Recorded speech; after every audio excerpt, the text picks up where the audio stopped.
Percy's Promise. Every summer, the island of Sodor is very busy. Holidaymakers love to sightsee, and when the weather is fine, there is no better place to visit. Some people like to go to the mountains, others like the valleys. Children love the seaside. One morning, Thomas was puffing along the line that runs by the coast. His two coaches, Annie and Clarabelle, were packed with children going to the beach. Everyone was happy.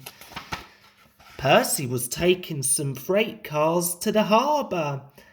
"Hello, Thomas. You look cheerful. I wish I could take children today instead of freight cars."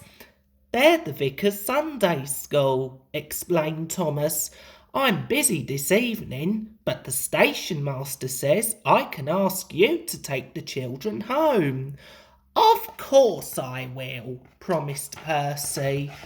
Later, Percy saw Harold.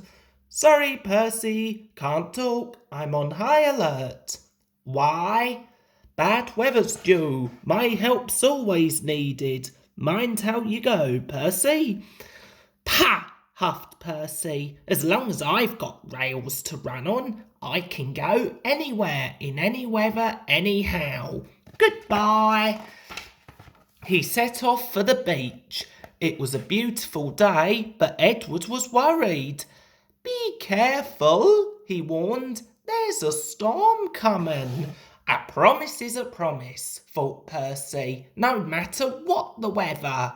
The children had a lovely day, but by tea time dark clouds loomed ahead. Annie and Clarabelle were glad when Percy arrived. He was just in time. The rain steamed down Percy's boiler. "Ugh!" he shivered and thought of his nice dry shed. Percy struggled on past coastal villages and into the countryside. The river was rising fast. "I wish I could see, I wish I could see," complained Percy as he battled against the rain. More trouble lay ahead. "Oh," hissed Percy, "the water is sloshing my fire." Percy's driver and fireman had to find some more firewood. "I'll have some of your floorboards, please," said the fireman to the conductor. "I only swept the floor this morning," grumbled the conductor, but he still helped. Soon Percy's fire was burning well. He felt warm and comfortable again. Then he saw Harold. "Oh dear," thought Percy, "Harold's come to laugh at me." Something thudded onto Percy's boiler. "Ow!" exclaimed Percy. "He needn't throw things." "It's a parachute," laughed his driver. "Harold's dropping hot drinks for us." "Thank you, Harold," whistled Percy. "Good to be of service," replied Harold and buzzed away. The water lapped Percy's wheels. Percy was losing steam again, but he plunged bravely on. "I promised," he panted. "I promised." He made one more big effort and, at last, exhausted but triumphant, he brought the train home. "Well done, Percy," cheered Thomas.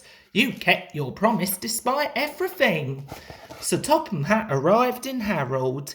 First he thanked the men, then Percy. "Harold told me you were a wizard. He says he can beat you at some things, but not at being a submarine. I don't know what you two get up to sometimes, but I do know that you're a really useful engine."